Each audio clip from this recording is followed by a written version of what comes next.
What's going on, y'all? And welcome back to season 2 of the Modern Queer Podcast. And as you can see, we have somebody new in the building, a familiar face, and he got the job. Woo-hoo-hoo! Yes, I got the job. Got a co-host for the Modern Queer Podcast. And so, we still learning each other, we still growing, we still working out all the kinks. So with that being said, I'm your host, Xzavier V, with my co-host. Neil, it's nice to be here. I'm so glad I got the job. Hopefully you don't regret it. You passed that motherfucking interview with flying colors. I did. If you didn't check it out, go to episode 1 of season 2 to see me do my little job interview, my impromptu job interview. It was extremely impromptu. Took us all by surprise. But, like I said, it just fit. It flowed. And, I'm excited. We had some text message conversations. We met up over the weekend to eat and have brunch, which was fucking delicious. It was so good. It was. That was the first time I actually was at that Italian, I think it's Italian kitchen. Yeah, Sauce Italian kitchen. Yeah. At the Hilton Garden Inn or whatnot. Fantastic really place. Listen, if y'all have not been there, y'all need to go. A little expensive, but totally worth it. The vibe and atmosphere in there is phenomenal. So, let's just get the little warm up going. How you been? How's the weekend been for you? It's been good. Still in school, so still got to do shit for school. Actually, after later on Saturday, I met up with a friend, and we might went and got a couple of drinks. So I got a little bit of tipsy, and I ended up buying myself a taco 12-pack at Taco Bell, and I ate majority, more than half of them. Let me tell you. So you had a fat night. I did. What did I do Saturday? I don't even remember. Oh, I ended up getting drunk too. Okay. Good weekend then. It was a good weekend. Consensus, it was a good weekend. Yeah, because let me see. After you, I had to go meet up with my editor. Yeah, I actually had a really good Saturday, really weekend. Like met up with my editor. We got a new writer. He was really cool, actually. He really got the gift of writing. I was like really feeling him, and we really like connected, which was like strange. Like I normally don't like vibe really well, but we like hit it off. That's immediately, awesome. and I was like, wow. So then me and her went to Soggy Bottoms, and yeah, Soggy Bottoms is a really, really good. Soggy Bottoms is so Their good. pizza is so good. I've never had their pizza. It's so good. Their cheese bread too. Oh, It's yeah. So I'm not gonna lie. Like I will go to Soggy Bottoms over going to a pizza place. Their pizza's that good. Dang, I gotta get the pizza. I know. I usually get it's the like pork burger. The something. slider? It's like it's like pulled pork, a burger patty, and like all this other shit on there. I mean, you want to take a nap afterwards, but it's really, really good. Yeah, Nice. my buddy just moved over by Soggy Bottoms, and like we were going to watch the UFC fights, and we got we got 2 pizzas and 2 things of cheese bread from there. It was their cheese bread itself is so good. That sounds really good. What did we get? We get she got me on the chicken Caesar salad from there. Okay. And I don't know who was in the back whipping it up, but the motherfucking chicken is bomb. It's so good. I don't know. I'm not like a salad person, so What? I know I'm one of those people that don't really like salads that much. Yo, salads is the bomb. I'll have to try it though. You have to. It's so good. So we ended up going over there, just talking, chilling, telling each other what's going on in the journalism scene here in the city, which is always some tea. It stays tea in this damn city. And then I had like 2 drinks, and then we had got Long Island's because this woman who works at Soggy's, I can't remember her name, white woman with long blonde hair, so nice. I think she's a Gemini. I think because I think we had that horoscope conversation. She makes the best fucking Long Island's. I mean, you don't taste the alcohol. That's dangerous. It is, and I'm here for it. When I had 2 the first time I met her because she was so good. I was like, I ain't taste shit. Sure. I was like, make me another one. She was like, oh my God, for real? I was like, yes. I was like, it was so good. Then the next time I had 3. Ooh. I was turned up. I was about to say, did it hit you? Yeah, it hit me. Yeah. It hit me. And They like, I mean, it's like a couple different alcohols, Yeah, it's right? a couple And it's like some different Coke or something like that, or like, yeah. yeah. It's I'll sweet. have to try it. Oh my god, you gotta try it. We gotta go to. Okay, we gotta go to Soggy's. Yeah, we have to. We gotta go to. We'll let Soggy's you know. one day. We'll let you know. I'll let you know. Maybe next episode. How many I we'll let have before y'all I get a know. little too buzzed, you know? Yes, because what was funny that night when I had 3 of them and I was fucked up, like, some people that I had interviewed was there, and it was like, "Oh, Xzavier, come over and hang out and sit with us," and I was like, "I can't do that. No. I can't do that." I was like, "No, I'm good." I was like, "I can't. No, that's dangerous. Yeah. I'm drunk and I don't know. I don't know what y'all intentions are. Y'all might be trying to get information or something, Oh my gosh. or I might let something slip up." So I was like, "No, I can't." Speaking of Gemini women, I know a Gemini woman, and oh my goodness, she is. I love her to death. She like walks her own path or whatever. But I remember, Well, you're a Sagittarius, so that makes sense. yeah, well, you know all this fire. No, like we were at a baseball game, I think, and That's what's up. she's like, Neil, look, and she just had her nude body on this phone. She had taken it. It was beautiful. Come on, girl. It was like, come on. and not just her body, but the way she like got it professionally done. And I'm like, I don't even know you, but oh sure, fine, we're sharing nudes, you know, like absolutely wild. Well, you know, did you? Oh, I didn't reciprocate. No, we were at a basketball game. Or a baseball game. It was like the Detroit Tigers or something. I'm I'm just sorry, I asking. can't. There's literally family and kids around. I can't really do that at the moment. She didn't really care, but Clearly. yeah. That's why I was like, you know, did you give her the gay, you know, I show you mine, you show me Well, mine, you see yours. Yeah, spill? she had to message me on Grindr or something for that, but Y'all heard it here first. Find Neil on Grindr. yeah. So okay. So, you know, let's since it's us, you know, we've Yeah. been trying to, you know, figure out segments and stuff like yeah. that.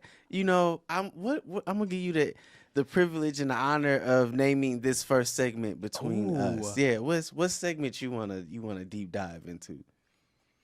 Let's see. So at the beginning we kind of just talked about our week Yeah. and everything yeah. like that. Do you want me to like name that segment, or do you want me to lead us into a segment? Yeah, lead us into a segment. Lead us into a segment. Ooh. Something burning on your brain. That Sagittarius fire just roasting up underneath. How about you know what? I want to let's name a segment either pet peeves or like what grinds my gears or something. Come on, Family 'Cause, Guy. oh, What really I grinds love- my gears? I love one thing you're going to know about me is I love to complain. I love to do it. I love it. What? But the thing is, people laugh when I do it because it's not like a negative thing when I complain, if that makes sense. We're gonna find out. Okay, so this is the pet peeve / you know what really grinds my gears segment. We might change it up Yeah, a little bit, but everything is fluid. yeah. So what grinds your gears, Neil? Gosh, a lot of things grind my gears. People that chew too loud. Dogs that bark for no reason. That really grinds my gears. Okay, I am laughing. Yeah, because it's just. It doesn't have to be anything crazy serious. Nothing This political, seemed like you know. the Like most asinine reasons why. what else? And I really feel like you really want to like talk about. Yeah. Oh my gosh. So what? Okay. What are some things that people do outside of chewing really loud? That, People like, do that grinds your grinds gears? my gears. Ooh. I actually had a conversation with my friend the other day. I hate it when, like, let's say you and your friend are talking and, like, this might be very niche for some people out there. I don't know. I experience this. I don't know if anybody else does. Niche. But, like, you're in your group of friends and you're talking and you're being, like, loud or something like that. And somebody's like, you're really loud. And you're really good friends. Like, oh, yeah, you're really loud. You're always really, really loud. I'm like, when were we going to talk about this? When were you going to tell me that I'm super loud and obnoxious and annoying? Like, you're finding the opportunity to like complain about me in front of a group of people. You know what I mean? Like that sounds very. What's the word I want to use for that? That sounds like very when opportunist. yeah, like when somebody like insults you but with a joke. Yeah. Okay. Yeah. Like they're like, you're fucking ugly or you're fucking stupid, and some of it, like a little bit of it's true. Yeah. Then that's when you just be like, bitch, what? Yeah, it's like, I'm just joking. I was just joking. And that's when you side-eyed the fuck out of them for the rest of the night and had to, in your mind, determine whether or not you still gonna be friends. Literally, how much can I tell you? You know what I mean? Like, what really grind? Okay. Are you one of those people who, when you're driving, like, be yelling at everybody and stuff like that? I don't, but I do know people that do. I do know people who do that too, and just sometimes it gets on my nerves, and then sometimes it doesn't. Like, a prime example of that, she gonna be mad at me when she watch this, but she know who she is. She'll be all right. We like this. My sister. Okay. Like, this bitch. Like, we will be on the phone and like we would just be having a conversation, and all of a sudden it's, bitch, what the fuck? Bitch, why the fuck would you do that, you stupid asshole? I don't fuck you. I be like, yo, I'm like, we was in mid conversation, Literally. and you just like snapped. I'm like, what is going on?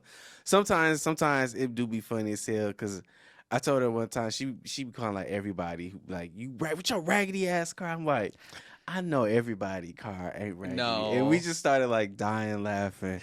But like, that's something that grinds my gears. Well, the thing, like, I've got a friend, speaking to that, he's a really, really great driver. Like, he's a pilot, and, like, for some reason that translates into driving a car, right? But I feel like it would. he has road rage. So when I'm in the car with him, I feel safe, right? Because, like, he's a great driver. Right. But I don't feel safe for anybody else on that road. Like, I mean, they could be going a couple, like, miles per hour under the speed limit, and he's like, why are you in the fast lane? Like, ready to get out and beat that's somebody up. because he cannot have that anger 30,000 feet. No. Because he got to drive that motherfucking plane. So when he on the ground, it's free game. He can't. He was actually telling me about planes. For some reason, I was like, are there headlights, like, in the front of planes, like in cars? He was like, no, there's not. Like, you know what? That's a really good question. He's like, the lighting from the city lights up the sky and, like, the moon and everything. So you just use the whatever device it is in the airplane, whatever that. Yeah, I know. You know what I mean? I know what you're talking about. That spinny thing. And you can just tell where you're going. I'm like, I guess there isn't as many things in the air to hit besides another airplane, maybe like a bird, or something. But wow, I never thought about that. I never either. It's like pitch dark, it. unless like the moon's out. For all of you pilots out there, please let us know in the comment section how the fuck y'all do that. I don't like planes. This is what grinds my gears. Cause I'm terrified of heights. Like, and I'm getting better at it slowly. Like, and I don't even know why I'm scared of heights. I have no idea. Like, I don't know what. Cause I didn't fall off of anything as a kid or anything, so I have no idea why I'm scared of heights. But like, so I'm getting better, like climbing on ladders to get on roofs, because now I have a home, so now I gotta go up on a roof and shit like that. Yeah, you gotta take care of stuff. Yeah, I gotta take care of stuff, which I'd be like, okay, let me sum up the story. But like, 5 minutes to really get warmed up. just like, let's do this. But like, when I'm on planes, or because I'm scared of heights, I'm just kind of like hyper vigilant of everything. So I don't do the window seat. I get like the aisle seat, and so like as I'm doing like right now, this is what I'm doing on the plane. I'm just like, and then like what really is like, I really don't. I'm like, why are y'all up? Why are y'all walking around? Like what? Like sit the fuck down. Like we are on a plane. Like this bitch, we about to die. Like stop. I just be like, but that's really just my own me just bugging the fuck out. Yeah, well. Yeah, I mean, it makes sense, but the thing is, like, if the plane goes down, it don't matter if you're sitting or standing. Really sure the fuck does not. That's crazy. Unless they land it, I mean, but who have you known to what plane in the movies? And how the fuck do they do that? I don't know. I think the movie I watched, I forgot what it was called, was like Denzel Washington or something, and he was the one that landed the plane. But he got in trouble because he took like a shot of alcohol before, like driving the plane, so they thought it was like his fault. Or whatever. Oh, that was that film about that guy that saved a bunch of people because is it like Ben or something? Yeah, it's like the plane crashed, but when it crashed, he saved everyone's life because he like rotated it, and like had it like come down a specific way, and so it didn't like destroy anything or kill. No, like no one died and stuff like that. And it's like he saved everybody, but then they were basically blaming the accident on him. I wouldn't. I'd be like, I would have needed a shot or two to land this freaking plane. Like, I mean, why? I want. Is that? I feel like I know what movie you're talking about. Or y'all talking about because of Family Guy? So is that like what was happening when like like Quagmire had lost his job? Yeah, and, that's basically like what that plot was. Yeah. I watch too much fucking Family Guy for my own good.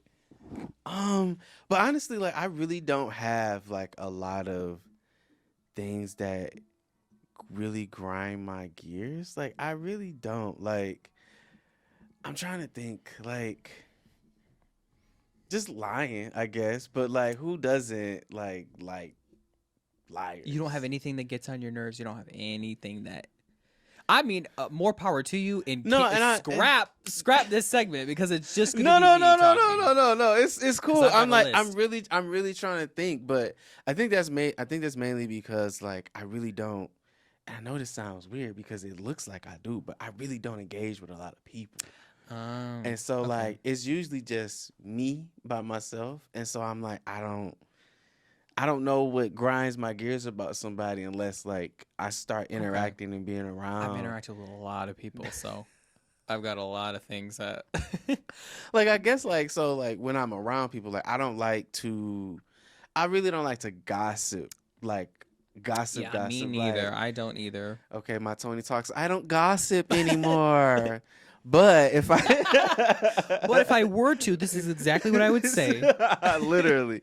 But I like, so I think I like gossiping to a certain point. Yeah. And then like when we just keep harping on it, and then we just moving, and I just be like, okay, now this is getting messy. There's like a fine line because there's a point to which it is gossiping, but there's a point to where it's like we're just sharing to see if we have the same perspective. Yeah. On this It's like I wanna share this story, and it probably is gossip, but I just want to share the story, and I want to share the story, and then we be like, yeah, well that motherfucker, I also heard that, and that bitch, and like I don't like getting involved with like that kind of gossip because that shit like drains my energy, and then when I go home I'll be like, same. That was exhausting. Like I don't like stuff like that. Yeah.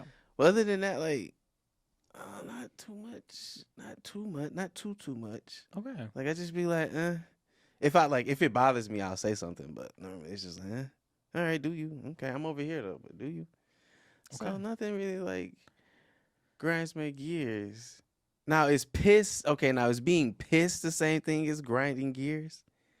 Yeah, I guess anything that takes you out of the state in which you are at, like normally. Yeah. Well, a lot of things make me This pissed. is just a time to, I guess, vent and complain about things that, you know. Oh, okay. You know what I mean? Okay, like, well, it could be. Maybe this is the vent session. Asinine, maybe this is the vent session. Then let me tell you, I'm sick of these motherfuckers. No, Saturday Night Live. Cause now you didn't got me started. I mean, it's not therapy, but you can vent. No, I think what I'm tired of in the city is like, how do I even put it? Am I tired of it though? Just the unnecessary gatekeeping and bullshit that be going on. Like, that is so fucking annoying. And the jealousy. Oh, that is so fucking annoying. Jealousy is interesting to me. In what ways? Well, I just I've never been a jealous person, but maybe because I get what I work hard and I get what I want and I do, you know what I mean? He get what he wants. I get what I want. This is how he got to be co-host right there. Y'all seeing it? And that's another thing. Just ask. These are right. The worst somebody can say is no. True. To some extent, but with jealousy, like people are doing their own thing. Mm-hmm. They're in their own kind of like lanes. Like there needs to be way more support than jealousy, I think, because that's where like collaboration comes in, right? Instead of being jealous, maybe you can see like where you guys can align and work together. Or I mean, yeah, it would be in a beautiful, perfect world. That would be definitely the thing to strive or that we would be at. But I guess for me, like when I deal with people's jealousy, I guess it's almost sort of like hard to believe for me. Yeah. Because it's like, I don't be bothering nobody. Like, I just really just be like doing my own thing and just be like chilling. And then I find out, or I pick up on some energy that somebody's kind of feeling some kind of way. And I'll be like, what? I be like, how? Like, what?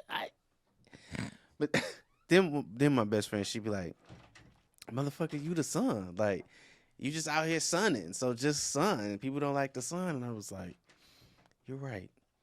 You're right. Yeah, because like what you're saying is like you do your own thing in your own world. I'm in my but own world. Actually you're not. That's the thing. Okay. Like people see you, people watch you. Kind of like what you were saying. What were you saying? I think it was like a post. You weren't getting likes, but you were getting views. Just like that. Exactly like that. You might think that you're in your own world doing your own thing, but there are people watching. I really do be thinking I be in my. I seriously do.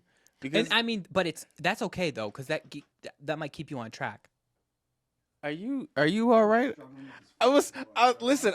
Just leave the door alone. Just leave it alone. We good. I'll be right back. Okay.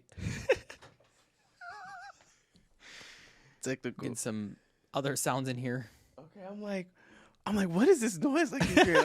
I'm thinking, I know it's the door, but I'm like, is it the door like opening and closing, like because the window is open? Or I'm like, or is he still fucking with the door? Like he's fucking with the door. Trying to give us some sound effects. Just a little bit. But I like this. So you got another segment for us?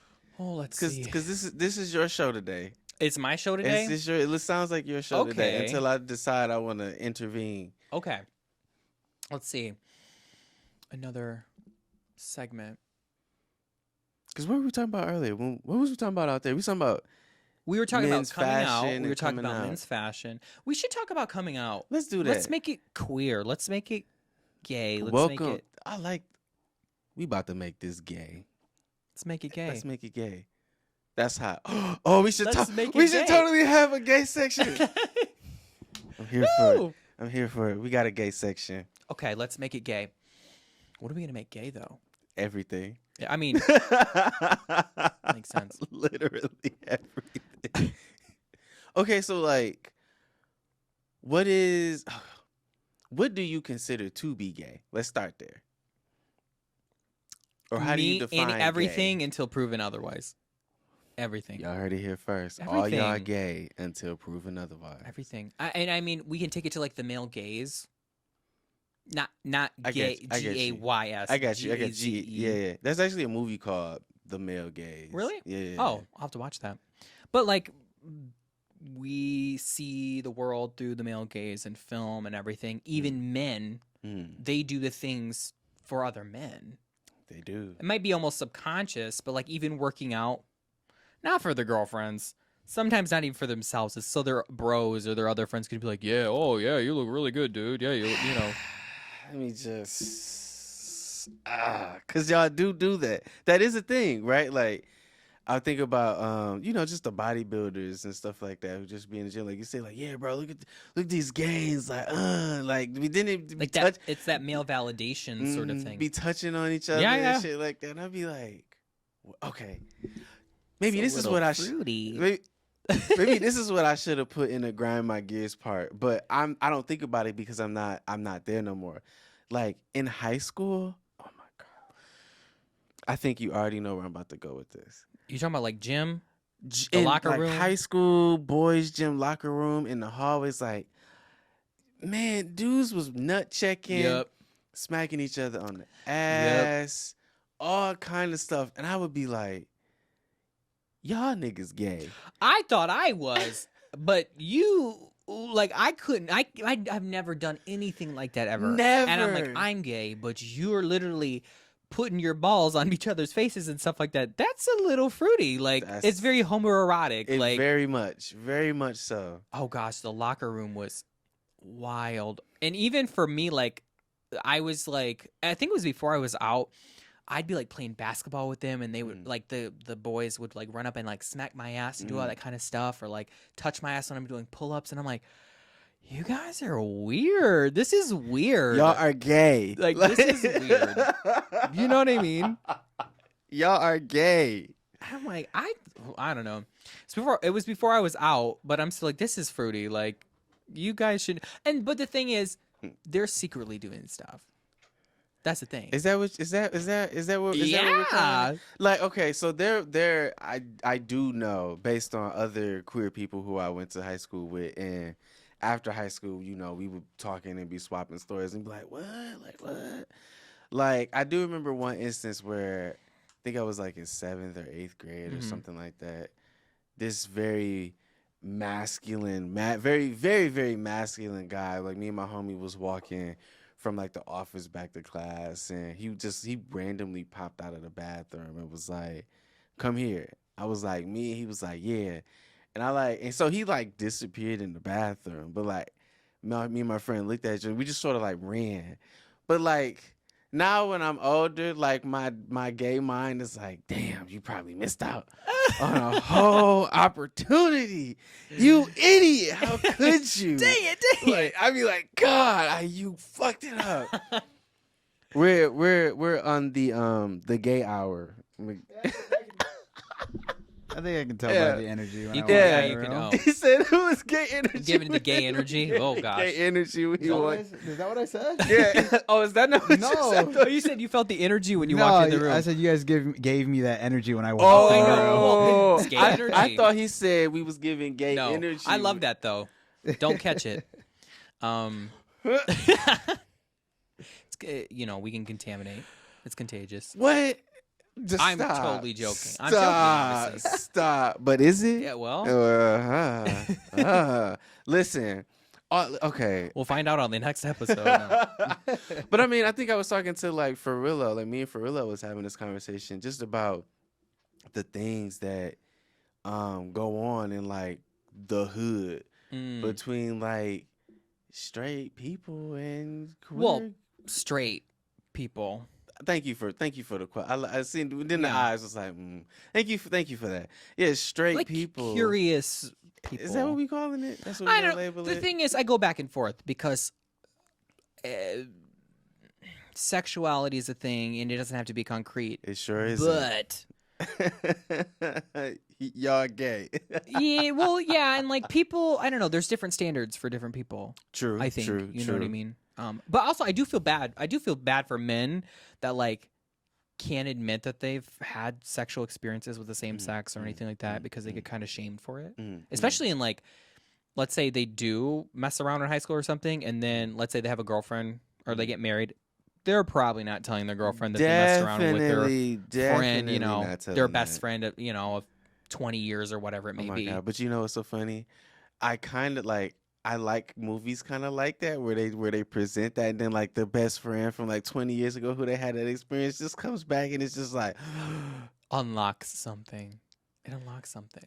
it does. And I think I actually like stuff like that because I think for me it really does show like just you really can't control as much as we want to, like you really can't control like how you feel about somebody. Like if you love somebody, you just love somebody regardless. But you know, because of all these constructs that, you know, we operate in, it just be like, no, I can't do that. No, we gotta shut this down.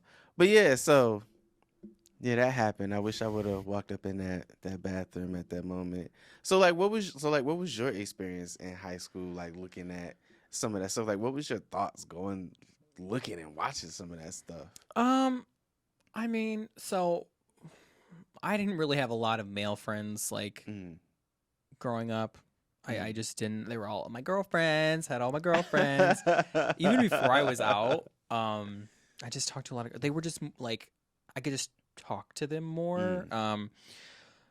That the masculinity aspect of a lot of dudes, I just didn't, and it was like made me uncomfortable when they're smacking each other's asses and doing all that kind of stuff. I'm like, I cannot partake in this. I feel uncomfortable. Right? Because then if you do it, then everybody got a problem. Yeah, it's a different layer if they assume that you're gay. Like even before I knew that I was, people were making those assumptions.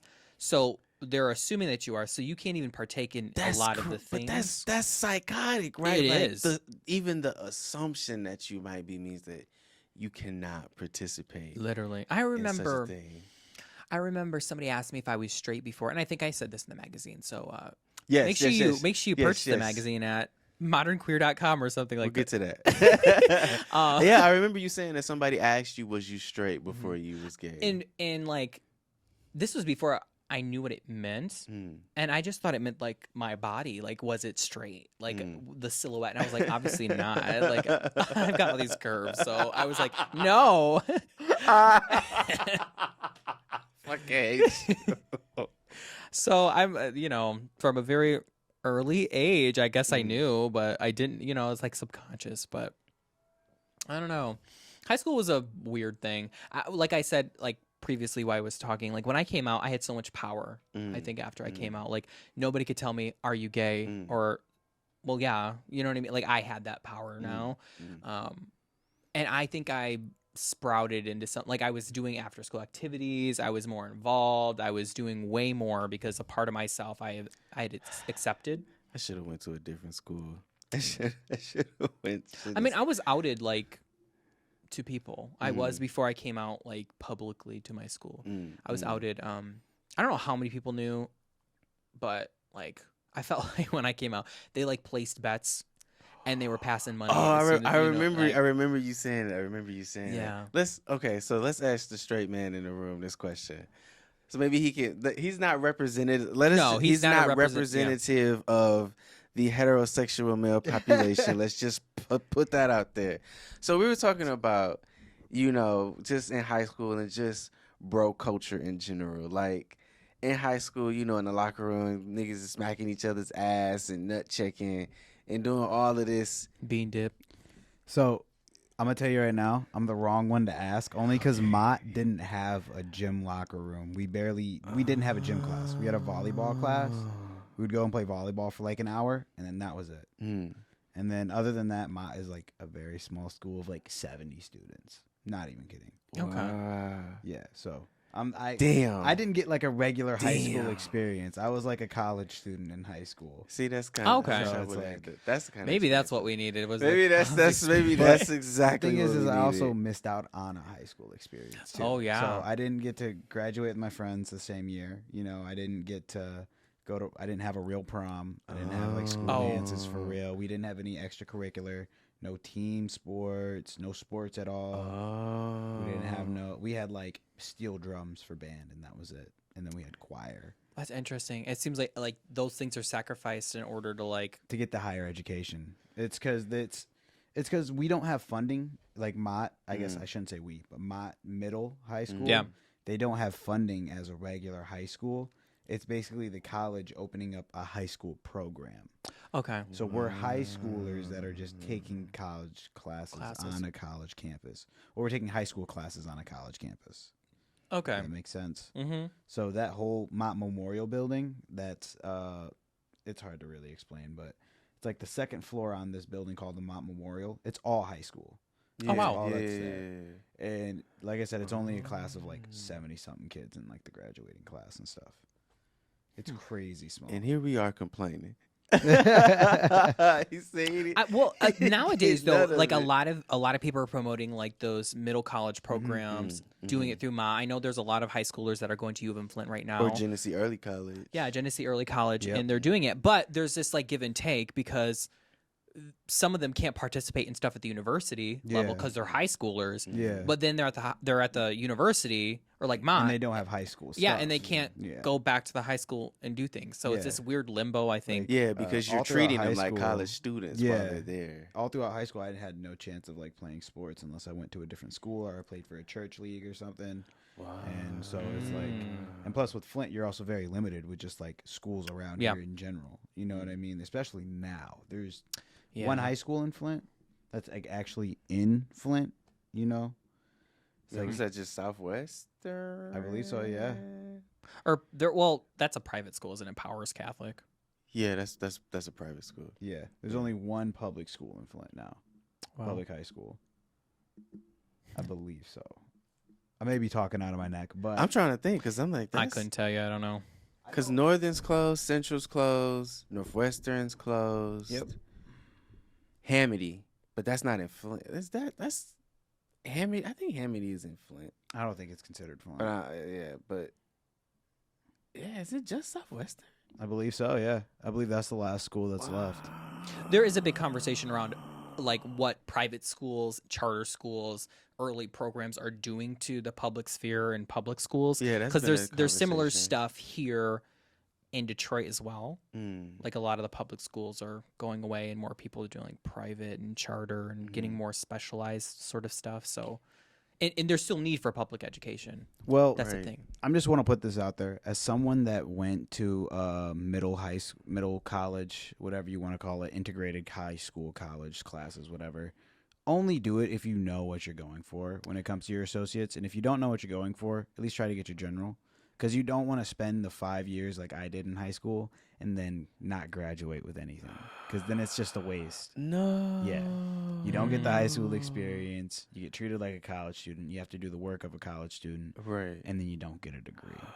What? But Mm. the thing about Mott that is beneficial though is if you do graduate from Mott and if you live in Flint, you have access to what is called Flint Promise, Right, which is right, how you right, get right. free Oh, yeah. schooling. That's Which a I was currently so, So mad then- about. You're at Mount right now, Yes. getting Right now I'm going from a media arts entertainment technology associate's degree, but Okay. eventually a bachelor's. okay. So then you'd have to transfer somewhere else? Question mark. I believe I would need I don't think I would have yeah, I actually think I would yeah. If you want to get like your bachelor's or something like Yeah, that. because Okay. Mott only gives out associates. Okay. Yeah. I was just curious because I didn't know like how much longer you would have. So then you would just have 2 more years at a university or Yep. something. Yep, after Okay. yep. And I believe it all be free though. I believe it's all paid for cuz the Flint Promise thing, it helps with low income families. So Damn. if you didn't know about that before and you live in Flint and you graduated from a Flint high school, Oh, yeah. use Flint That's Promise. I'm Or like- even Genesee County. yeah, Yeah, and Genesee they do County. stipend and Genesee everything, too. County, yeah. Yo, I remember I found out about that a couple years ago, and I was like, what? I was like, man, y'all needed that back in the early 2000s. I was late on that one. That would have saved me my $80,000 in student loan debt. They just started the program in 2018, which Yeah. was like the year that I graduated. So I got very lucky. If I wasn't doing that, I'm not going to lie, I wouldn't be sitting here doing this stuff because it's like I wouldn't have gone back to school for it. And Well, so- thank you, universe. But yeah. So That's here wild. we are. That's wild. Well, So that was all gay. that was no, we had a gay educational Yeah, it moment. was really gay. Yeah. No, I'm just joking, but that's really cool. I think that's awesome, and especially now during like COVID, the pandemic, all of that kind of stuff. Funding, people are giving out more funding. Yeah. I just know like U of M has more scholarship opportunities for students. I They've know because gotten when all I that was money, there, it that's felt why. like they was so stingy with like their Yeah. money, and I'm like, how are you being so stingy with this? Like, I live in the city, Mhm. like. There's a lot behind it. Like even though they give scholarships and stuff, there's a lot behind like commuter students and non-traditional students being able to even access them. You have to have a certain GPA requirement. Like there's still barriers to getting the funds, even though people are like, we have a bunch of funds. Like it's not just like, I want to go to college. Can I have money? They're like, no, you have to have this and this and that. And you know, Unfortunately, you would think that would be the case though, considering how they push going to college. Yeah. Jesus. Got chapped lips now, and I can't find my CarMax. I'm upset. I had. It's here somewhere in one of these pockets of mine. is that a pet peeve of yours, chapped lips? Yes. You dry, crusty. See, I'm lip pulling it mother- out. Yes. See. We are gonna have a segment on it. He's gonna go home and be like, "Wow, I have way more pet peeves than I thought I did." Yes, I I don't like. I Oh don't my wanna god! ruin- I don't want to burst your bubble. Or Oh my anything. god! Especially when I'm like watching. Oh my god.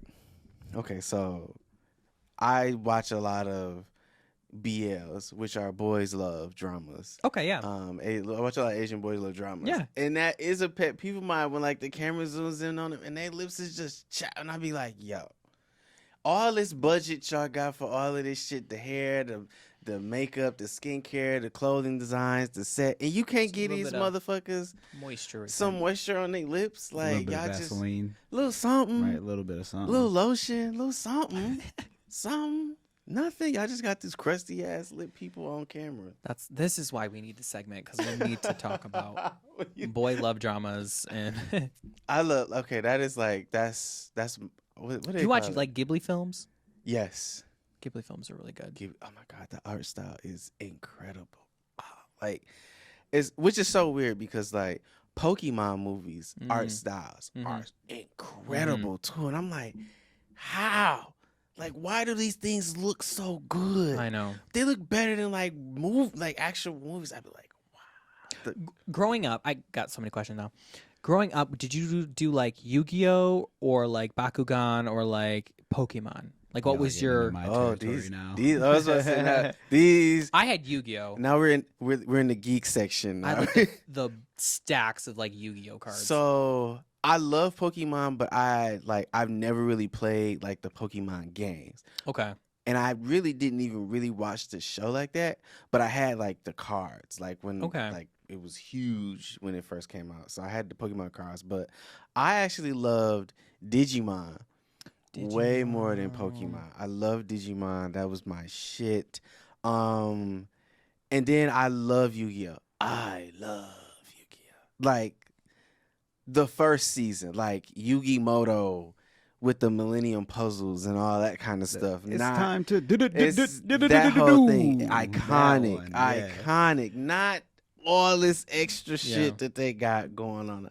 But no, listen. Back when it was 4,000 life points. You feel me? You feel me? Back when it was 4,000. Back when, and see, I be laughing because people be talking about this on Twitter, and I be laughing. They be like, anime is for kids, and I'm like, no. Even on Yu-Gi-Oh, like they was sealing your soul in the Shadow Realm. Like they had the seal of Orichalcos. Like you wasn't coming back. Like they was possessing bodies. Like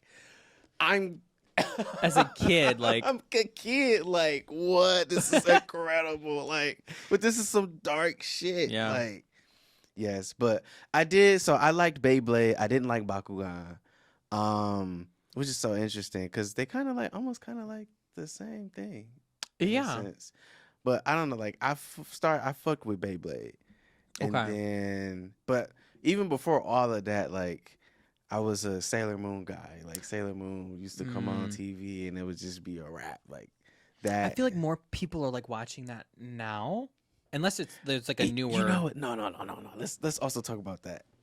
Hold on. Let me say one thing before you get started. Okay. The thing about Sailor Moon is that it's so ahead of its time and progressive. No one even realized it. Yeah, ridiculously progressive. Ridiculously.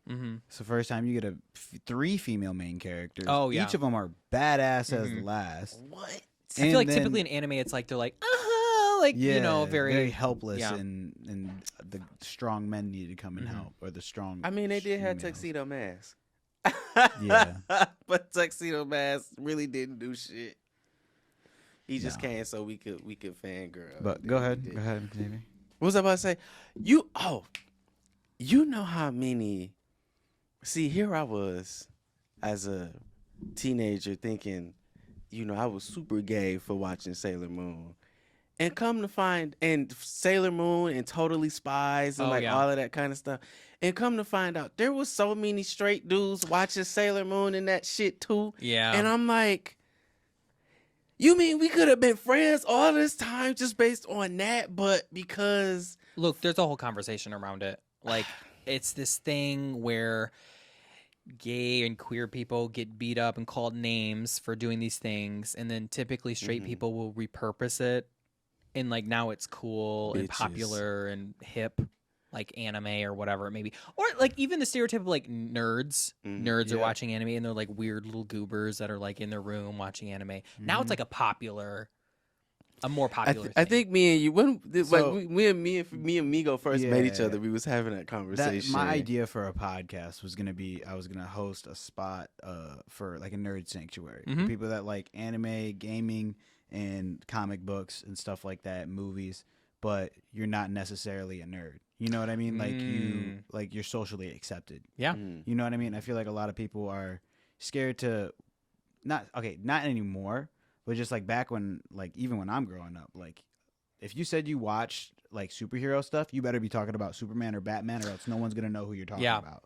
True. And you'd be like, you're a nerd. Like, you know who, like, how do you know who Blue Beetle is for the Justice League? Who is that? Blue Beetle. Oh my gosh. It's Green Lantern and all of them people. Yeah, you know what I mean. Like you guys know that there's different kinds of the Flash. It's not just one person. Like and like people are like, you know that stuff. Okay, Like you're the multi-dimensional verses of Spider-Man. Yeah, and it's like, but you wouldn't like. The thing is that like when you first meet me, a lot of people wouldn't expect me to bring up or have the type of knowledge that I have on video games, comics, and anime that I do, and it's just how it's me always neither been. though.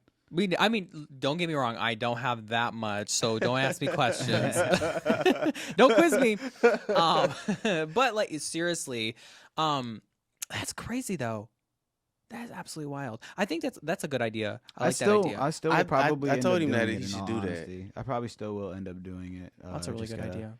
And And the thing is, I think people like that gives you a personality. Like you're interested in something, and it's specific, and like it's detailed, and like that gives you personality. And I think people are just idiots that.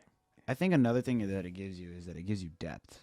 It does. As a person, because it's like you've taken the time to learn about these different magical worlds and these different, created characters and fictional characters, and you have the imagination to like be able to see it as like a possibility of real life, or not even like a possibility, but be able to imagine it to where it's like you're like, oh, this is badass, not oh, this is ridiculous, this is over the top ridiculous. You're like, no, this is creativity. Fucking and not only that, like the themes that be present in these mediums be so deep. Like your middle high school, like really having like conversations like theology, philosophy, life and death, God, like sacrifices, the one versus the all. Like you're really having like to think about these things as you're watching these shows, and it's just like I remember that as like a kid. I'm going to be honest, I was outside of that lunch table that was talking about all that. I was not in the group of people. Yeah, neither was I type thing. You know, I wasn't hanging out with those kids, but it's like I knew exactly what they were talking about. Yeah, but they were talking about life and death and all of these things that in middle school we were not talking about those types of things. And it's important, I think, especially if you can apply it to real world scenarios and life. I think it's important too. But I think that's the most important thing, is that you're able to take those lessons that you learned from TV shows and apply it to your life, so that way it's not a waste of your time watching it. You're learning something. I at least try to take something away from everything that I've watched or everything that I've taken, like put time into. I try to learn from it, just because it's like, if not, it's a waste of time. True. Because I know for me, like playing video games and playing and watching anime and stuff like that, like you said, it like really honed my imagination. And so I'm just like thinking, and then because I was a writer and I wanted to write a lot, like I could utilize like the stuff that I'm watching and like these worlds to create my own kind of stuff. And so like when I'm going to school and we in writing class and they're like, oh, we about to do some creative writing for the day. Motherfucker, we doing this and we got these powers and and like it. One thing that I don't think my people really thought back in the day was how educational it is too. Like I learned like words. Oh yeah. Like I learned huge words, like especially playing video games. Like I accumulate, strategize, tactician, like synergy. Like what? You learn words like what valor is, like, and what like the hell dexterity and stamina. Like I didn't know what stamina was at the age of 6. I fucking learned. Like you knew when you up that shit, some shit. You was running farther. Your aim got a little better when you doing some shit. So like, I don't think people was really considering like the educational benefit, because I think back in those days, like people was more so focused on like the violence of it. About, like Mortal Kombat and Street Fighter and like all that kind of stuff. Like, oh, these games is ruining your brain. I loved Mortal Kombat. Right? I was always Kung Lao. He was the guy with the hat. Yeah. I love Kung Lao because he could teleport and he could use oh gosh, that was amazing. I like this nerd hour. I feel validated. I feel amongst people. Like, one thing that I have I've definitely noticed with video games a lot, right? So one thing I've really noticed is that like in the 90s, video games were all over the top. It's like it's blood, gory. Let's see how far we can push it. But then when it comes to the early 2000s, they start trying to push more of a story narrative. You know what I mean? That's like true. a lot of like GTA 5 or not GTA 5, but like the original GTAs, the only way that you played the game was just destroy stuff. You got points for it. There's no story to it. But then once San Andreas like, came out, certain things like that, it started pushing the narrative of story more, and like now you have games that are literally considered pieces of art. Like, have you ever played Red Dead Redemption 2? Mm-hmm. It's everything, you can interact with it. Every single thing in that game has a motion capture, and it's like the amount of time and effort that was put into making that game, it's up for an award to be nominated as like a piece of art. Millions like of dollars historical going art to that stuff. Yeah. And I even think that maybe GTA or the other one that's what is it called? We'll figure it out. Well, anyway, but like musicians are putting their music on there now. Oh yeah, right. Yeah, That's like a way 2K, to like 2K and whatnot, and sports games and stuff like that. Yeah, everybody's using, like, a lot of people make games, like make music just for video games. You know what I mean? Like, and whether it's just orchestras be Yeah. doing music. And I think like esports teams Yep. or whatnot. Like there's professional gaming U of M now. Flint, I think, has an esports team. For real? Yeah. Yeah. Wow. And all they major get schools have paid. professional gaming, like, What? gaming places. Yeah, What? that's just how much gaming has been like an influence, and now it's like it's got its own real culture. Yeah. Like the introduction of video games It's has like opened more up a whole underground, other and now job it's getting market. more mainstream. Yeah. I think the thing is that it was looked down upon by not only just media, but by adults for so long. For sure. Because they didn't have it as kids, but now it's the kids that grew up playing video games that are taking control and having the reins now. So now it's starting to become more accepted, to where it's like someone that's 40, they know what it's like to play Sega when they're 20. You know what I'm saying? True. Or like they know what it's like to spend hours just playing video games. And they passed it on to their kids. And they've always thought about, like, to themselves, like, what if I could play video games as like to make money? And then when it's like their kid says, like, hey, I want to be a streamer, I want to be a professional gamer, it's like it's an easy habit to support. It's a very easy habit to support. I'm so mad I missed like the Twitch. I really wish I would have stream. gotten onto it. Yo, man. right? I was onto the YouTube gaming thing like back when I was like 11 or 10. I wasn't making videos, but I was like had the idea of making videos with my friends for like YouTube gaming. Like, I don't know if you've ever heard of YouTubers like Vanoss or like KYR Speedy or anything like that. They're old YouTubers that like they just played Call of Duty with their friends and they made funny videos from it, and it's like that's the whole reason I got into video making. Oh, wow. Like 100%. Like, it's just because like I seen that, and it's like that's dope as fuck. Like, you guys are playing a game together, but then you cut it up after like 3 hours of footage, and then you just make a funny video and post it out for people to watch. And it's like, I started doing it, and then I just started getting more into like video cameras and just liking it and whatnot. And so it's dope. It's so dope. The shit you can do. The influence of it, of like video games culture, is crazy. It's ridiculous. I'm so mad. Like, the only reason I couldn't do it was because at the time I was staying with my mom.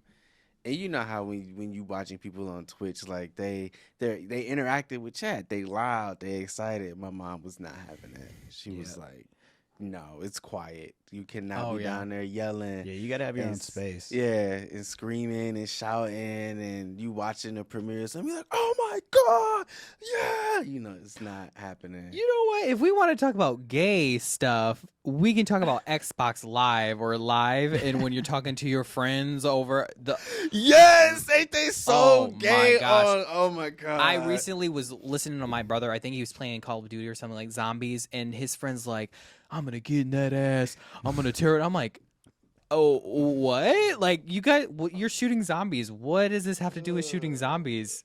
I don't know what it is about that, but it's just having that space to like where you're not actually next to someone, and then you just say something like that. It's just like, I don't know what I the mean, humor- fine, it's so be it. hilarious. But I'm just very like, whoa, no, it's definitely a thing. it's so for real detailed. a Like, thing. it's so detailed. You know what I mean? Like, y'all are having vivid fantasies. Yeah, about I'm like, the you're stuff. really, Yeah. you're really going there. See, my friends, we don't really do nothing like that, but I've definitely heard other people talk stuff like that. Like, But it's just like a norm. It's just crazy. It is. Yeah, It's like a norm. So, well, I wonder. So, I think when like the conversation of that stuff first started, I think it was mostly centered around like toxic masculinity.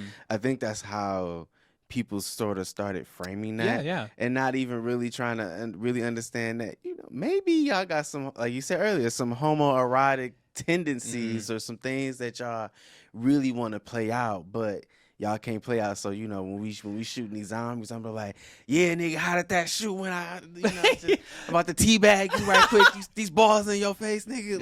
Yeah, I think that's what it kind of is, like the dominance of it. You know what I'm saying? Yeah. Like, it is, but it ain't. Like how there's two ways that I see it. Right? I can see it one in a way of yes, give us the heterosexual perspective. Yes, I can see it in a way of like, well, if I'm over here saying gay stuff, you guys know that I'm not gay or that I'm comfortable with my sexuality. You know what I mean? You see this bullshit. I'm listening though. But yeah, that's what I assume a lot of guys probably think. And then it's that thing of like, you can't fuck with me if I'm fucking with you about it or if I'm trolling you about it. Like, okay, you know what I mean? Okay. You're not gonna. That sounds so homoerotic. Every time, but the thing is, every time somebody called me gay, I said something super, super homo to them. It's gonna make them uncomfortable. It's not gonna bother me. They're gonna out-gay each other. I'm gonna out-gay him. That's the thing. Yeah. But that's the thing. I'm not saying I do it, so this is all hypothesis. Yeah. So I mean, like, it's that's how I see whatever, it, but it's just I think it depends on context. I'm going to out-gay you. I think it's who's gonna push it further. Yeah. Like who's gonna be the first one to what's give that up? It's game like playing chicken. called where they like put their hand on your leg and they keep going and they keep going and keep going. You got to say something before. That's a game? Yeah, that's another game. Y'all are gay. I never played that game. Y'all are so fucking gay. What? That's a game for real? Yeah. All right. I gotta process life right quick. Like, I gotta process life. So the goal, I'm like, now I'm like, The goal, so you just like, and then you see I how forgot far what you you could have go. to say something to like how far you'll let them go before you say something.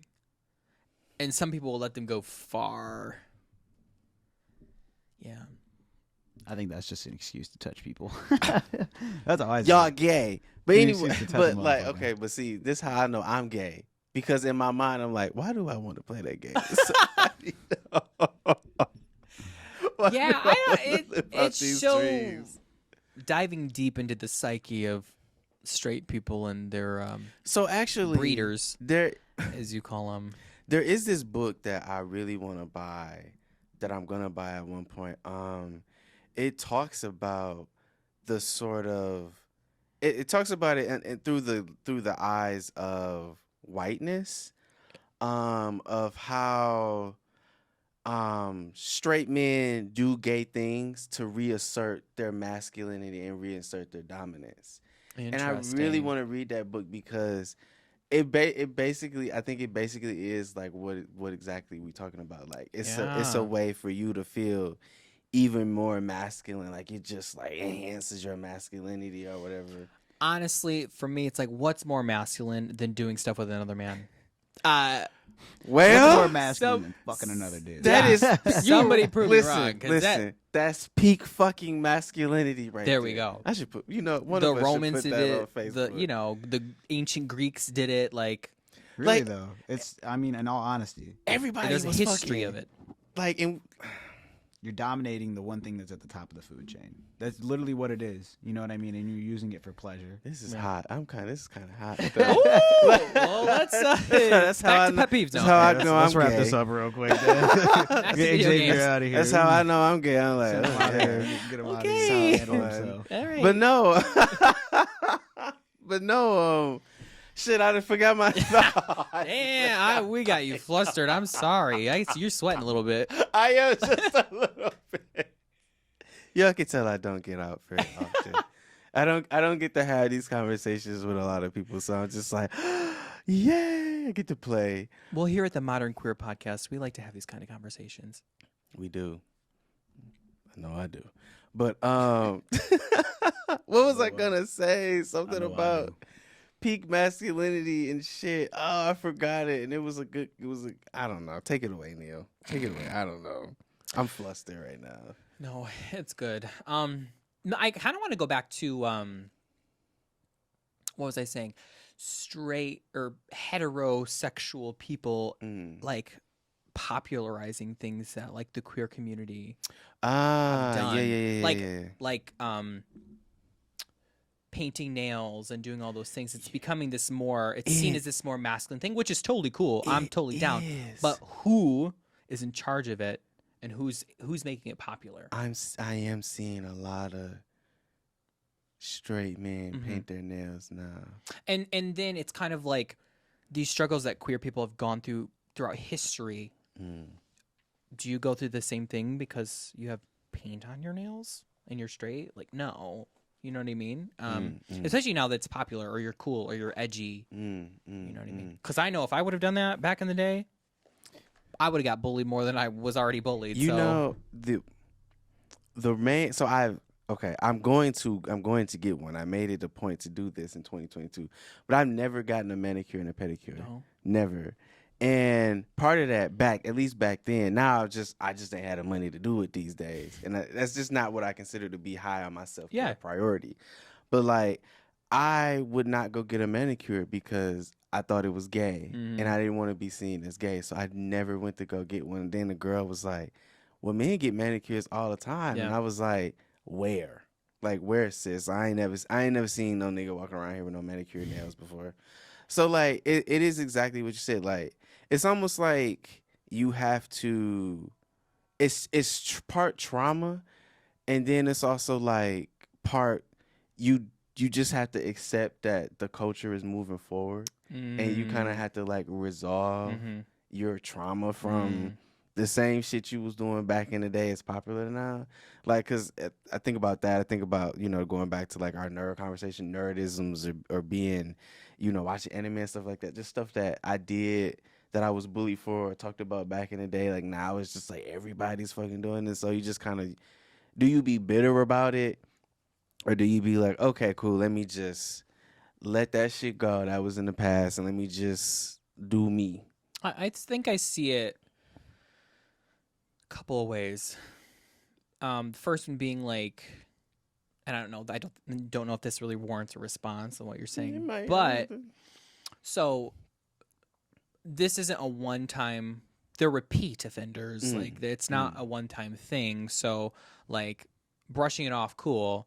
But holding somebody accountable to change the behavior, that's something that I personally think is important. Definitely. Because you hold them accountable, say, well, you can't do that. You can't do that. And I feel bad for like people who have to live in like a heteronormative sort of structure. Because like even what you're saying about getting a manicure, there's a certain manicure that you have to get if you're a straight man going into. You can't get the gloss. You can't, you can't get color. You can't, you can't get no French tips. If you're going to do it, this is how you have to do it, right? For me, it penetrates into like even queerness and queer people, like, or gay men. Like I remember I went to go get my first manicure, and I'm like, I can't really do that. Like I felt uncomfortable. I felt so uncomfortable going in and just sitting there, and I was like, yeah, I'm just gonna just clean it up. Like I don't really. That's all. And I felt like it's people kind of don't give a shit. I mean, nobody really cared. Nobody's looking at me. Please don't take this as an insult when I say this, but that was like the straightest I've ever seen. Yeah, He was like, just clean it up. Yeah, go ahead. Thank you so much. For me, yeah. That's good. Oh gosh, I could never do that. I've gone and gotten a mani pedi with my girlfriend before. Yeah. But see, that's fine. But that was something that's socially acceptable. You going with your girl. Like it's assumed that you going because your girl's like, babe, you need to get your nails done. Like let's go, stuff like that. She's cleaning you up. Can I bring something up too? Yeah. So you guys are talking about like how men have this identity of like of other men doing stuff like that. Like, but let's also talk about like females too, like the toxic feminine identity, like. The toxic idea that females have of masculinity and what it's supposed to entail. What? Like they literally like there's a lot of females that I see on social media posted about how men basically should have no personal hygiene. Like a guy shouldn't like take care of his beard. A guy shouldn't be like getting the black you're talking about the metrosexual and like thing. And like like keeping his fingernails clean, like that's a feminine thing. Like if your guy's very clean dressed person, that means he's feminine, or that means that he's probably gay, or if he does his hair, or if he gets it a certain way, it's like so. Being a sociologist, I'm going to say that before I graduate because that's my degree. It all goes back to the patriarchy. It all goes back to like women can also be agents in the patriarchy. For sure. Women can also support the patriarchy. Yeah. So women like they that, are and they do. Let's yeah, just yeah, say they you know are what I mean. And it could do. be subconscious. I mean, that's our social construction, But like the women that do say that kind of stuff, it's backed by what we think men should in the patriarchy. What we think men should be like, and that kind of that's wild to me. How it all can link back to how I genuinely feel is just from my personal experiences, right? I feel like females have been pushing that idea of the. I almost said pussy. Pussy. Yeah. No, but females are. I'm sorry, I just had to laugh. I'm sorry. You're all good, but I feel like a lot of females are holding that patriarchy idea. Yeah. And a lot of the younger generation of men have kind of moved past it. Like, no, I've seen a lot more guys my age that are more accepting of guys to be able to paint their fingernails or go get their teeth done or, dye their hair or, do something, like that. I've met plenty of guys that are more accepting to it than I have females. I've met too many females that are like, if my dude got his nails painted, I'd leave him. And it's like, I mean, it's all about personal preference and stuff, like you choose to be with who you choose to be with, but it's like, should that really form your idea around people just because your man decides he likes to take care of his face or he has a whole night routine that he does to keep his face clean and stuff like that? Like, I mean, because I don't think people really question where they get the things that they get from. Like, I don't think we question why. Specifically in this instance, I don't think women question why they think the way they think about how men should look or what men should do or what men should possess. I think just as a personal example, that's why me and the women in my family bumped heads so much because they had this idea of what a man was and what masculinity was based on their husbands, or my grandfather and my uncles and stuff like that. You know what I mean? So in their mind, like men does da da da da da da da da da da da. And so here we come, me and my brothers and my cousins. And while some of us do align with that sort of traditional, this is what a man is, a lot of us don't. Especially like my nephew, well, I can't even call her my nephew no more because now she's trans or whatever. And so like just how, going back to your example, how now us growing up and those coming after us is just becoming more inclusive and more accepting to stuff like these different, like, what does it mean to be a man? What does masculinity mean? And do I have space to explore this in all its dimensionalities? Or do I just want to toss that shit and be like, fuck that. I don't even want to bother with that. I'm just going to do me and be me. So if I want to paint my nails blue today and dye my hair red, I can go out the fucking house and still go work out at the gym. Right. I can go do that. Right. I think also like something that might have helped is media and social media. Like I think back in the day, obviously wasn't that prevalent, like phones and all of those things. So being able to see like representation and people in the media that are able to do these things is very important because it kind of makes it okay for you to do it in a way. Unfortunately. Yeah, being able to see that, I think is I mean, important. But in a sense, but think about it though, like we kind of did have that. I think like we think of punk rock. Yeah. Like I'm thinking about like rock bands like Green Day, My Chemical Romance, like stuff like people like that who was like rocking like the chain, like the chokers and the spiky red hair with the paint with the black fingernails and stuff like, we just think of like goth culture. I remember going to the mall and seeing hella white dudes walking around with just all black with chains and all kind of stuff. And so it was like, it was prevalent, but I guess you could say it wasn't mainstream culture enough. True. It wasn't popular enough on social media. That's what it was. We didn't have social media. Yeah. Oh, wait, yeah, okay. I think it was, and also with social media, it's reaching thousands upon thousands of people. Like, let's say that goth style or Green Day or something, that's only reaching a certain audience of people, and they have to travel around to do that. Right. But with social media, I could take a picture and post it. It's making it okay, and also with like globalization, like now people across the world have phones. Like, you're sharing ideas, you're sharing styles, you're sharing all of these things, making. I mean, some things okay and some things not so okay, too. True. You have the adverse effect of that. I think the biggest thing about it was the introduction of social media and how someone can just take a picture of them in a certain outfit and say, "Oh, I'm this person." Yeah. You know, I'm this type of person. This is how you should place me in a group. When that's not how they've lived their life at all. It's just how they decided to look that day. True. You know what I mean? Like, if I went and put some eyeliner on, dyed my hair jet black, put it all down, spiked it up in the back, was wearing all, you know, super dark clothes with like a wallet chain and fucking fingerless gloves. And I posted it, and all you seen on my social media was just pictures of me looking like that. You would assume I'm that type of person. You know? Yeah. And it's like, it's easy to say, "Oh, look at me, I'm a part of this group. I'm a part of this group." These are true things. And then just these are true things. not really be a part of the group. It's weird that people, especially like with like people's happiness in life, like people typically only post the happy parts of their life on social media. So people like can't connect that they're human and that they go through stuff probably. And I don't know whether it's the individual's issue, like they should be posting stuff that's not so good, or if it's on the person viewing it that's like, no, I mean, they look good, but they probably had a crappy day, or like, you know, like seeing them as human. We definitely ain't thinking about it like that. But I think it also, with that instance, for me, it goes back to what am I willing to share? You know what I mean? Because I think for me, it sometimes I do share some stuff like that. Like, oh my God, like this week was terrible, or like something's going on.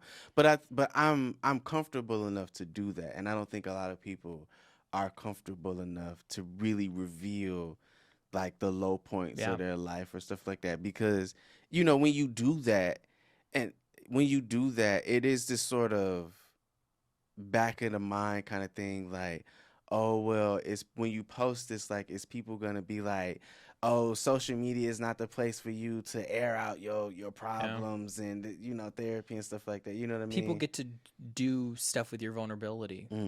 Here's how I see it, right? So I normally only post stuff that is good on my business Facebook, because it's like, that's my business Facebook. So I obviously want to be posting, you know, if I'm doing good.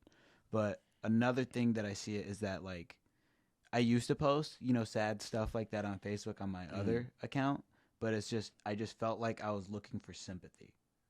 Do you know what I'm saying? Yeah. And then it's like, when you post those problems out on Facebook and you're not getting any type of response, it can bother you. Oh yeah, most you know definitely. what I mean? You know, if you're not getting the response that you're looking for, or, you know, if you're not getting attention from people that you know that you're looking to get, because if you're posting an issue like that on Facebook, you're looking for someone's support. Yeah. You know what I mean? You're looking for some type of sympathy. At least that's how I see it, in my opinion. And it's like, that's not a bad thing. Some people need an extra person to talk to, or to vent to, or to get through something. But also, it's like, you've got to know how much of your personal life you really want the world to know. Because at any point in time, somebody can pull that up. And they you know do. what I mean? And they do. And it can be It's a liability terrible, in the vicious future. cycle. Like, it's vicious because, you know, I've definitely had people like on my, especially on Facebook, be like, oh, I'm thinking about killing myself, or I'm thinking about suicide. Yeah, you know, or like stuff they're like talking that. about how their girlfriend or boyfriend is like whooping on them and they should leave them and stuff. And it's like, right. you're putting this business out here, but you're still staying with the person a week later, or you're still in the same situation. It is like a sort of, I don't know if I even want to call that balance, because you're right, that stuff does happen, and then like you might see the comments, and you know it might be half emotional support and half just that, like, well, you need to leave, like that. Yeah. And then like so what I mean by like the vicious cycle is, so like you'll have that, and then you'll also have the y'all don't care about me, y'all, you know, and so, you know, That shutdown. you stuck in this loop of like you trying to tell your story, you trying to, you know, let people know and be vulnerable and whatnot, and yet if you don't get that response, or if you don't get any responses, then it's kind of like you cycling You're making back. it worse. Yeah, you making it worse by putting another post, just basically lashing out because you made this post and nobody did, or you didn't get what you expected when you posted it, kind of thing. Yeah. Completely know what you. I know what you're saying. I know what you're saying right there. But yeah. Yeah. No comment. It was like, Okay. I'm just taking it in, honestly. I was like, I you the think- sociology guy. the thing is, it's about context. I think there's a lot of context. Always about As a sociologist, context. a lot of context, and a lot of the bigger things that contribute to social media and why people do stuff. And I think what you guys said was pretty valid. I mean, from your own experience, like if that's what you're experiencing, yeah. What are you experiencing on social media? I don't post my business like that, so You I don't really don't. I don't. You really don't. I'm just like a private person. I think for me, and it could go to I have an issue with being very vulnerable to a wide group of people. I have my people that I am vulnerable with, and I'm open to talking about deep conversations. But I don't know. I think people can spin stuff in a way, and my vulnerability doesn't necessarily need to be shared with everybody all the time. And we can even get into like people who are super famous, like they can share something, and it's taken in so many different ways sure. from how they meant it. And you do have to be intentional about what you say. I think you have to be very intentional, Extremely especially if you intentional. have that platform and that many people watching. And even then, that's not enough. Yeah, so I don't know. I think about it. I'm definitely one of those people that post the good times and post the the vacation and the fun. But I don't know. I think that I find being vulnerable in other spaces, not on social media. Okay. You know what I mean? Okay. Well, we're gonna slowly wrap this up. Okay. Any final words on the day's happenings? We got real gay a couple We times. did. We got gay and vulnerable. We got gay and vulnerable. We got nerdy. We got nerdy. We got talked about our pet peeves. Hey, we got pet peevish. Then we got real something. We got real social. Yeah. We got social. Yeah, social. Anything you want to comment on? Any last thoughts? Nothing. I think we hit on a lot of really great stuff. If let us know if y'all want us to touch on any more topics, anything specific. Want us to dive in a little bit deeper into our personal lives, be more vulnerable, to get gayer. Yeah, to get gayer. I can always get gayer. I know, might seem impossible, but it's not for me. What does that even look like? I don't know. I don't know what that looks I'm just like. me. This is true. Miguel, you got anything lasting thoughts? Things you wanna? Good night. Motherfucker said good day, good night, y'all. Appreciate y'all as always. This was, Of course, this was good. This was good. I think we answered. Did you feel like we answered some questions that we was talking about when we was at the Sauce Kitchen? Just about like our chemistry and stuff like that. I think the chemistry's good. Yeah. Hopefully, you all can feel it too. You feel this? Feel the synergy that video games taught us. Synergy. The look at the. You love to see it. You love to see it. Well, as always, thank y'all for tuning in to another episode of the Modern Queer Podcast. Shout out to our sponsors, Wave Village, Studio Crip, and the many more future sponsors to fucking come. Period. If you want to support the Modern Queer Podcast, in the link below, there will be a link to the fucking Patreon. Where, when you go, you'll get all kind of information on what your Patreon portion will bring you. Capiche? Capiche. You can also find The Modern Queer at www.themodernqueer.com, where you can look at 30 people that I have interviewed for the Modern Queer magazine. You can read their stories, find out how gay they are, including your co-host Neil over here, and just learn about some fascinating shit and just how people live and learn. Let's do that. And with that being said, as always, I'm your host, Xzavier V, with my new co-host, Neil K. Okay. You know what? We're gonna have to work on the Cut it, name. though. Cut it. All right, with that being said, we'll check y'all back for episode 3 of season 2. Peace. See ya.